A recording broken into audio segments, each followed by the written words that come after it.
Thank you for tuning into the Three Circles Living podcast, where you can learn how to improve your life. And it doesn't matter if you want to accelerate your career, have better personal relationships, be healthier, or find fulfillment in your life. This is a podcast for you.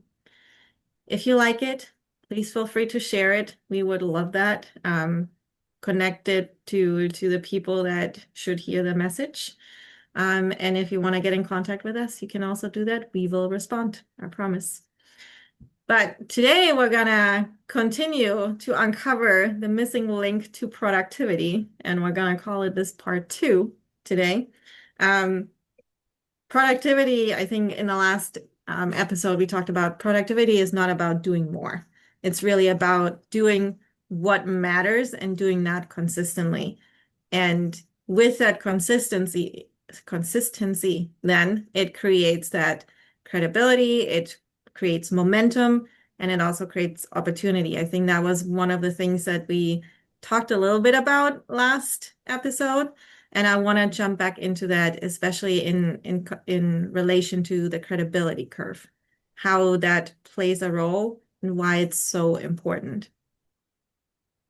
And So, where we left off last time too is we had talked about the impact of not taking care of yourself, right? Because yes. wellness being a key aspect of productivity, and in particular physical wellness, because Mhm. and then mental because of the impact on energy. That's really where we went, right? Yeah. And then we sort of left off there with the Yeah. beginning of the credibility conversation. I just want to make sure I know what I'm talking about.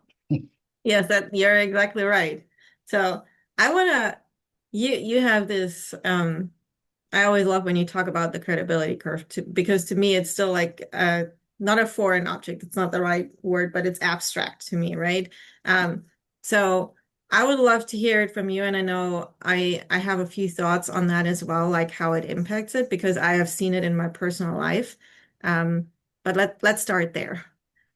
So the credibility curve, which I don't know if John Maxwell's who created it, or if he's just the person who in the last 30 years made it really known. But when I first learned about it, it was such a wonderful moment for me because it gave me hope. That Mhm. learning this gave me hope because I had such a low belief in my ability to do anything and my personal value and my worth. I just, I'm like, there's nowhere. I'm never going to get it, go anywhere. That really was, that's the human material I was working with. And the thing about the credibility, I mean, it's interesting when you say it's abstract, right? Because to me, it was like so tangible. It was like, oh, I can put my hands on that, even though it's not something you can put your hands on. But if you think about the essence of it, your credibility is it's trust. It's the perception of trust that others have in you, right? Your credibility is a perception that other people Mhm. have. Some people call it reputation. I prefer to call it what it actually is. It's of the level of the measure of people's feelings of trust in who you are in a given environment. And it Mhm. is dictated by two things, and it is dictated evenly by these two things. In other words, you cannot have a measure of one and a massive amount of the other and expect the massive amount to overweight the credibility curve. It won't. So it's based on the competencies you demonstrate in the given area and the character you demonstrate in the given area. And they are equal measure. And that becomes, so you think about an axis, and those are Mhm. your axis, right? And the curve comes out from that. And why that gave me such hope was because I recognize that that is something that you can control. You can't Mhm. control what someone else thinks, Yeah. right? You can't control that, but you can control your behavior. And it Mhm. is your behavior and your actions and how you show up. It is all those things consistently over time that form someone's true belief in who you are, their perception of you. And so that is defining the credibility curve, which, by the way, if you ever want to be a leader in anything, it's Mm, the same curve. It's just at the top of it. And the difference is it's becoming purposeful about applying your credibility. See, that's what leadership is. Leadership is influence, which is the purposeful application of your credibility, because you can have credibility and not be intending to influence, but you can't have influence without credibility. And some people would say, well, that's not true.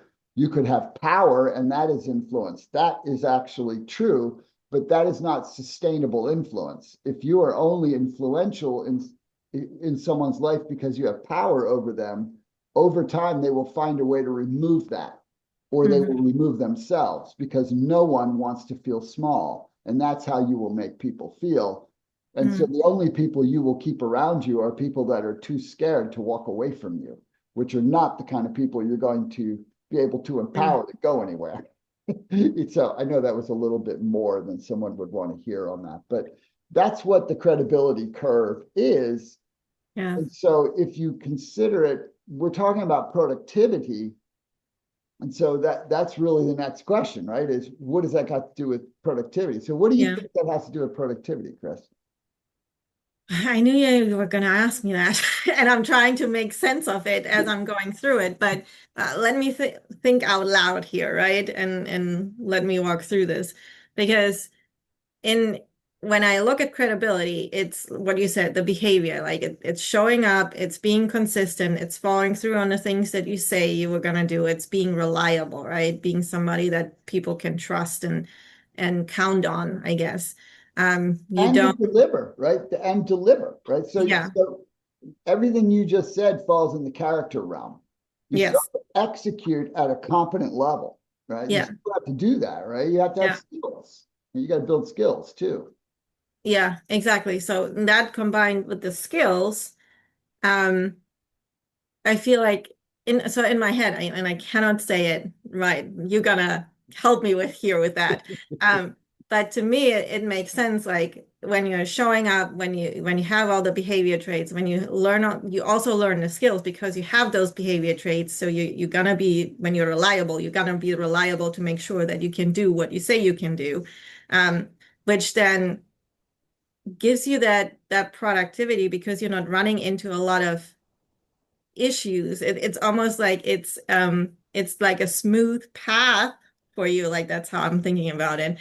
Because you're showing up the right way. You have the right skills to do it, so you don't have to relearn or need more resources or do all those things.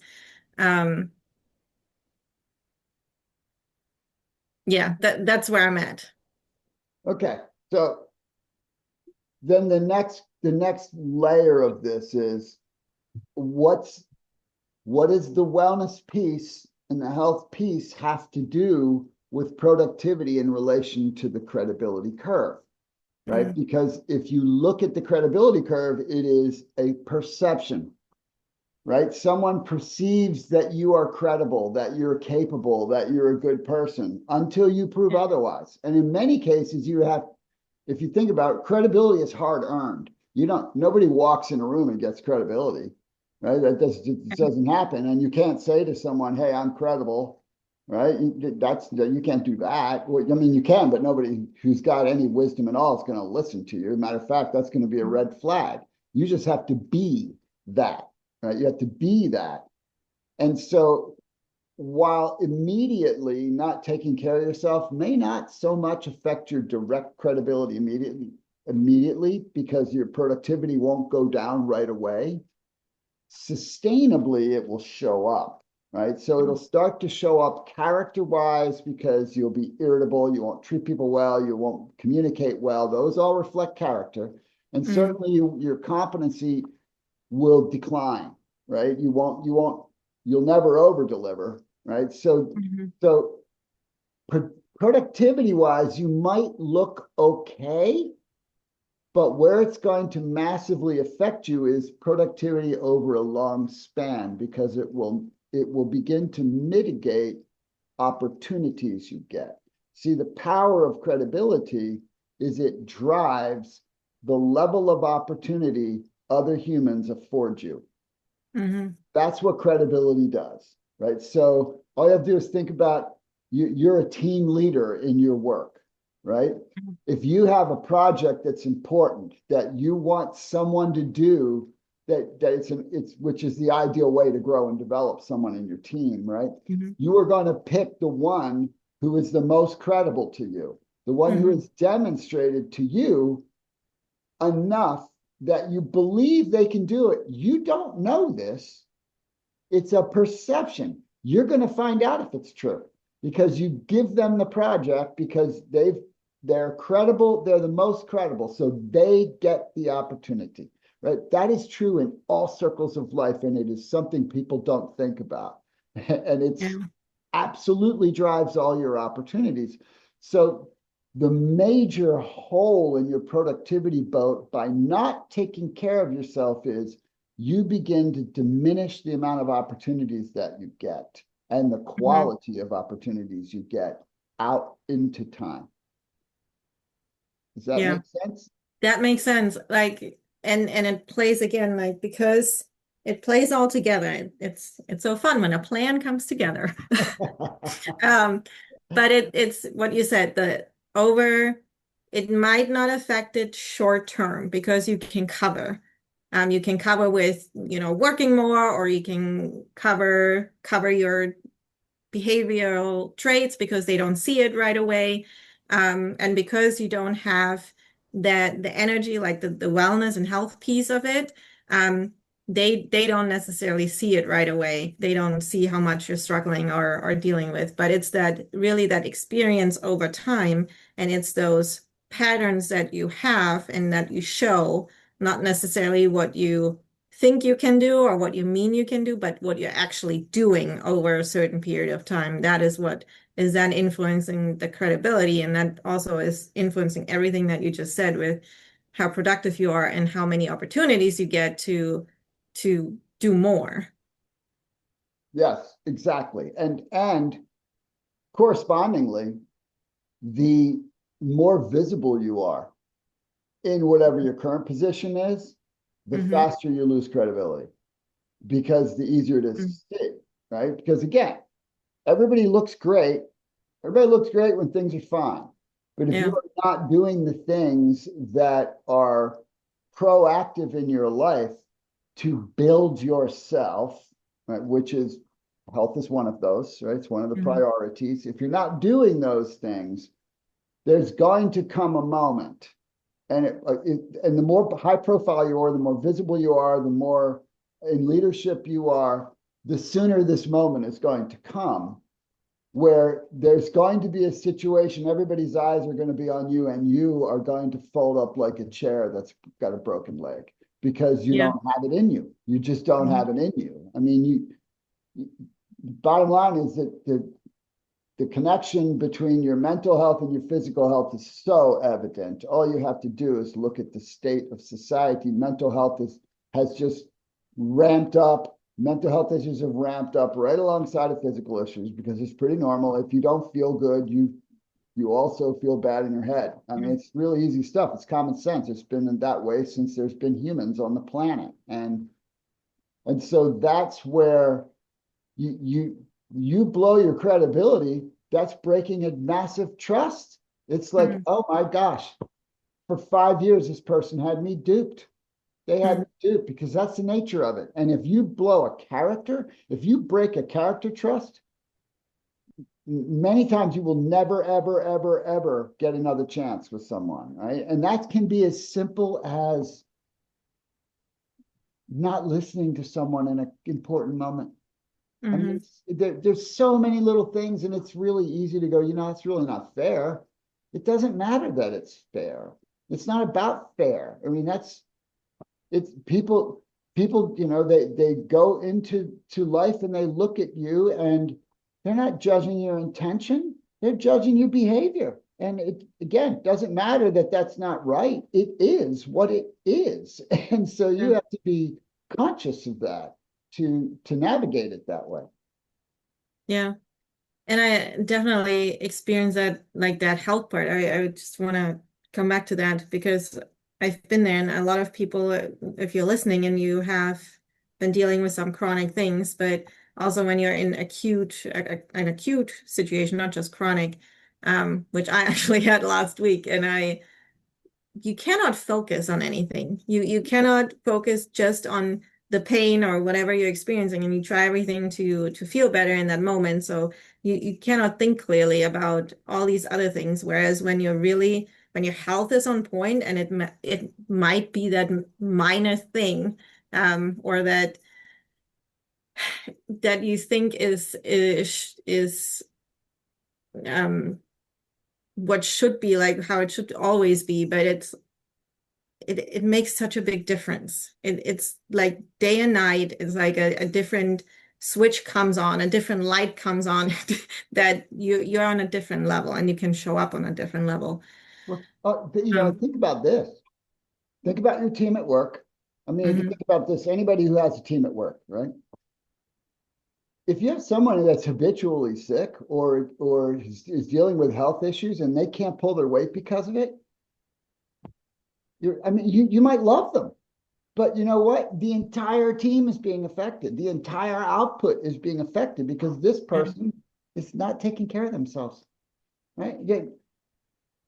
Having a car accident's one thing, but being consistently sick because you can't put down the French fries and you're not taking care of yourself, you're hurting the entire team, which is by the way, hurting whatever internal customer that team reports to, which is hurting the output of the company. It's literally hurting the company. That's going on all over corporate yeah, America yeah, right now, right? That's a massive, the amount of lost revenue and turnover from people not taking care of themselves is mind-boggling. Matter of fact, there's lots of people that are just trying to find a way to hang on to their job because they need the health insurance because they're not taking care of themselves. I mean, it's such a hmm I can go ballistic in that area, and everything I'm going to say is true, and you won't like me saying it, but it's true.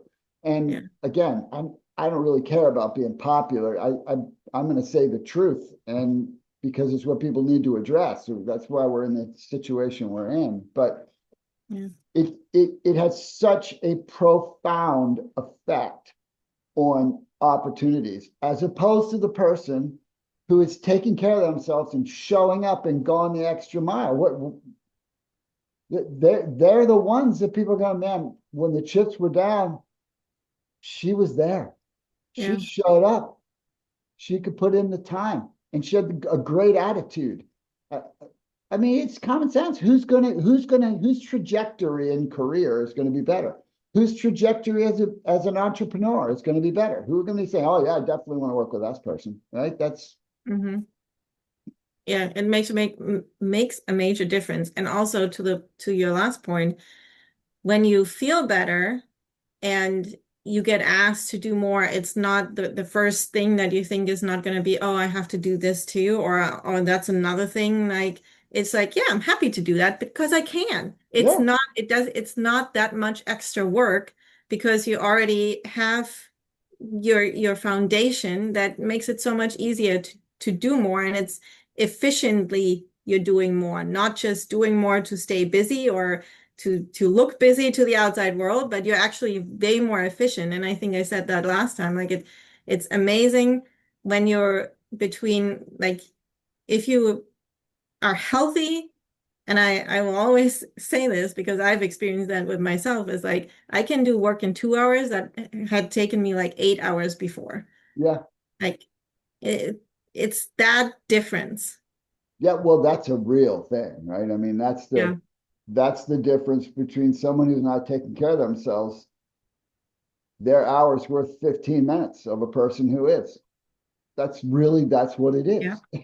I mean, that's the difference Yeah. between having your brain energized and your body energized and clear thinking and focus. And yeah, it's common sense. It's not common practice, but it's common sense. No, common sense, yeah.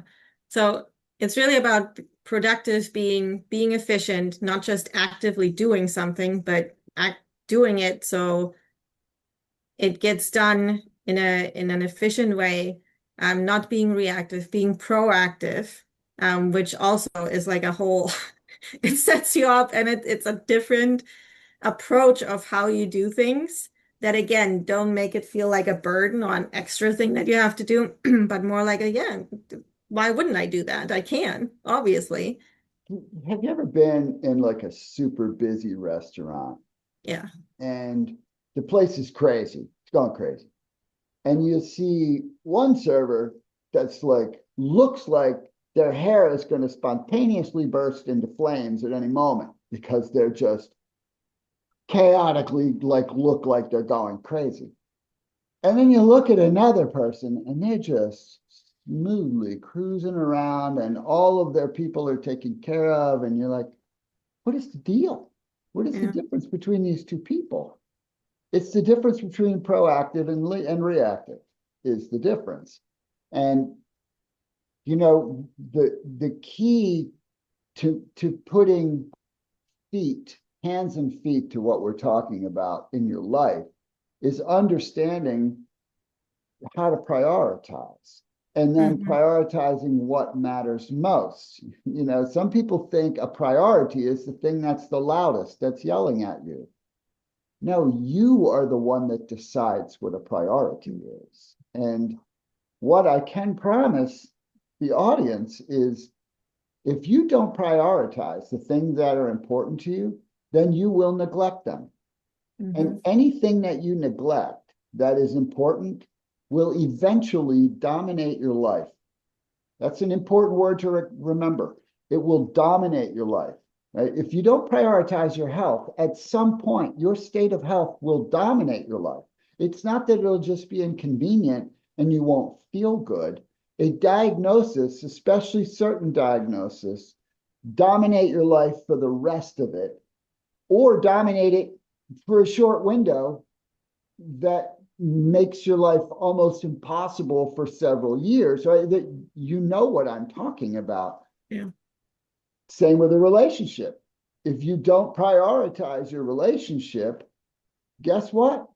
That relationship will dominate your life and it'll dominate it in a way that you wish it didn't dominate it because Hmm. you will be torn to shreds by what happens to it. And so people who are like that waiter in life or waitress or server, um, they operate in the proactive quadrant of life. And Hmm. that is, and so to bring this very simply, and we're not going to go all the way down the quadrants and how to really make sure you're doing all the right things, but thinking about it in simple terms. If you think about your business. We'll put business and health in the same two things. We'll set the relationship piece out for now because I could talk about that forever. Hmm. But there's a set of activities in your work that proactively you must do consistently. If you don't, they become a crisis relatively fast, Hmm. and then your hair's on fire.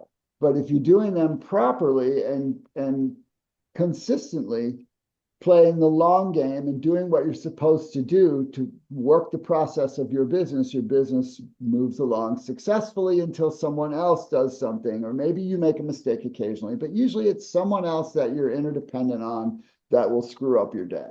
That's the nature of it. And you can handle that because most of the time you're cruising along.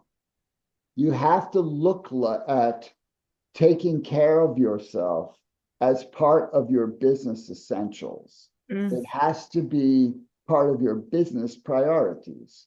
Because if it is not, eventually the rest of your business priorities will not matter. They won't matter Yeah. because you won't matter. That's because because the business world is not forgiving. Hmm. They're not forgiving. They're like, oh, Chris doesn't feel good this month. We'll just let her be. No, they're like, okay, Chris is out. She's out, right? Maybe your employer puts up with it, but the client doesn't, right? I mean, nobody wants to hear, well, my roofer just got sick, and so I got half a roof for the next month, but that's fine.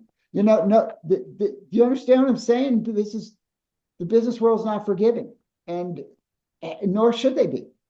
It's not their issue. And so I understand things happen. Life happens to all of us. Things that are unexpected happen to all of us. But the majority, and I would say the majority of the challenges most people have in the workplace are self-inflicted. And one of the primary places that they become self-inflicted starts with how they feel. Yeah, I agree. I don't even want to say anything else to it because that is the main point, and that's what you need to understand. Like everything falls with that. It's gonna be great or you are set up to not last long, unfortunately. You got to Because prioritize it. You got to yes, prioritize it just like you do making sales calls, right? It's like, yeah, okay, I got to exercise, got to put good nutrients in my body, I got to be drinking my water, and I got to make my sales calls. I mean, it's yeah, like, it's my list of stuff to do today. yeah. And it's like have non-negotiables in all of these areas, right? What are the ones that you have to do? And when you are in that, again, it comes back to like creating that habit, creating that routine, and then it's like a given, like you don't even think about it anymore. Yep. And that is what is going to build that up for you so you can have momentum long term, like years and years down the road where you don't even have to think about that anymore. And then it's also not a big deal. It's not a big time investment because it runs smoothly. It's the highest leveraged activity you have in your life, right? Taking care of yourself is the most leveraged activity because every other part of your life will get better, and it takes the least amount of time than everything else. Yep. I would encourage everyone to think about it this way and ask yourself that question, like, what is actually whatever you do, it doesn't matter if it's what you talked about, a business thing that you want to go after, if you want to have a raise at your job, or if you want to go out and explore and travel and do all the things. When it comes down to what is the one thing that you need to have to do all of those things? Hmm. It always comes back to that one thing. That's a So great way to close it, Chris. That's right on. awesome. Then let's do that. I know there was a lot of information in this, a lot of things for you to think about. Hopefully you do. We encourage you to do it. And thank you again for listening, for joining us. And And what are we going to do starting next week? talking about relationships, we're going to Ooh, another topic. we can talk about relationships. Ooh, yeah, it'll Just be fun. perfectly for February. It'll be fun. Awesome. Well, I hope you'll be back and we'll see you then. See you next time. Bye.